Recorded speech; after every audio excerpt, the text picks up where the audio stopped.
Good morning, California community colleges. It is so wonderful to be here with you all today, allowing me to share space and facilitate a training session. My name is Crystal Ibarra, and I am one of the Southern California regional coordinators. In today's training topic, I will be discussing effective strategies for recording MIS Management Information Systems data. This training will cover the following areas. What is MIS data and why is it important? SG-MIS data elements that are specific to the Rising Scholars population, the Chancellor's Office reporting timeline, and we'll close with questions and closing remarks. MIS data is used to calculate the supplemental and student success portions of district apportionments and allocations for various student services programs. MIS data is also used in the fulfillment of various federal and state government reporting requirements, such as completion rates, transfer rates, and net price calculators for student right to know and integrated post-secondary education data systems, also known as IPEDS, reporting to the National Center for Education Statistics, NCES, at the federal level, and California Student Aid Commission, SB 70, reporting at the state level.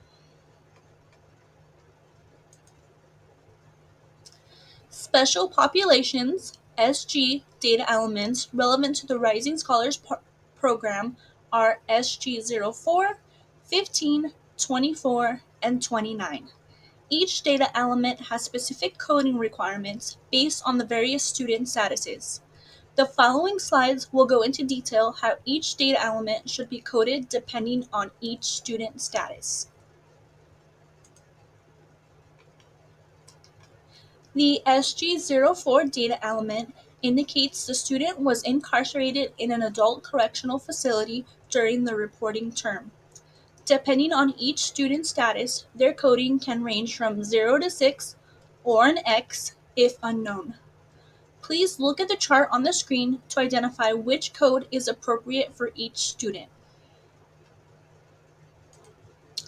The SG15 data element indicates whether the student is identified as having been convicted of a crime as an adult.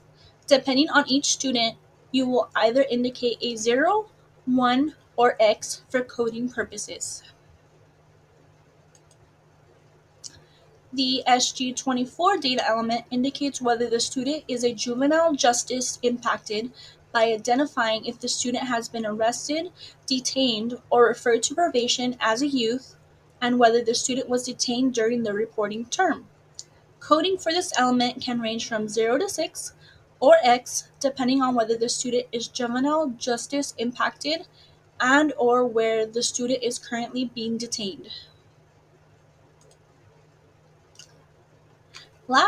Lastly, the SG29 data element indicates whether the student is currently or formerly incarcerated and being served by the college's Rising Scholars Network program during the reporting term. The coding for each student can range from 0 to 2 or X based on if the student was served by the Rising Scholars Network and or if they are served on campus or in a correctional facility. The Chancellor's Office data submissions timelines for each academic year occur at the summer term end, fall term end, and spring term end. To ensure accuracy of reporting, please utilize the DataMart webpage and to pull reports and verify your records.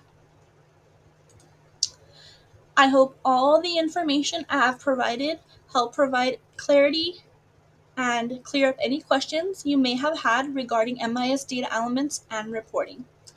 Again, my name is Crystal Ibarra, and it was a pleasure sharing space and knowledge with you all. Should a question arise in the future, please do not hesitate to reach out to me via my contact information displayed on the slide.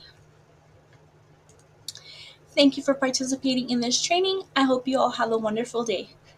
Goodbye.